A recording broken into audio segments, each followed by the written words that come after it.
পয়লা June থেকে শুরু হতে চলেছে ক্রিকেটের টি-20 বিশ্বকাপ। এবার সকলেই জানেন এই আসর বসবে আমেরিকা এবং ওয়েস্ট ইন্ডিজে।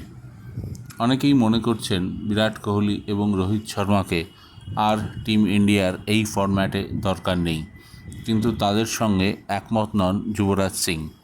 ভারতের প্রাক্তন অলরাউন্ডার সম্প্রতি একটি ওয়েবসাইটে দেওয়া সাক্ষাৎকারে জানিয়েছেন তিনি মনে করেন বিরাট কোহলি এবং রোহিত শর্মার ভারতের টি-20 দলে এখনও প্রয়োজনীয়তা আছে।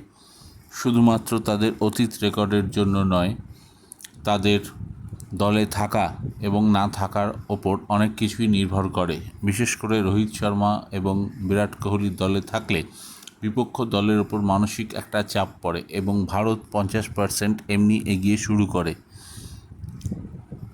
যুবরাজ জানিয়েছেন এমনিতেই এই দুজন তারকা ব্যাটসম্যান ওপেন করলে ভারতের শক্তি অনেক বেড়ে যাবে। তাছাড়া গ্রুপে যখন পাকিস্তান রয়েছে তখন বিরাট এবং রোহিতের প্রয়োজনীয়তা উড়িয়ে দেওয়ার নয়।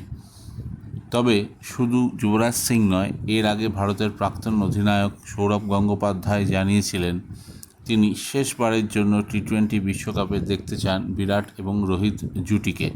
কারণ এবারেও আইপিএলে তারা মোটামুটি ভালোই খেলছেন, ফ্রি ফ্লোয়িং ব্যাট করছেন, যখনই নামছেন বড় রান করছেন, না পারলেও বল নষ্ট করছেন না। আর তাছাড়া এরা ক্লাস ক্রিকেটার।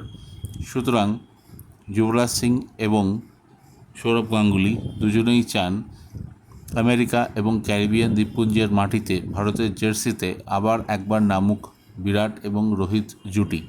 তবে এরপর আর নয়, বিরাট এবং রোহিত ভারতের জার্সি তুলে রাখ টি-20 বিশ্বকাপ থেকে আসুক অনেক তরুণ রক্ত, এটাই চান সকলে।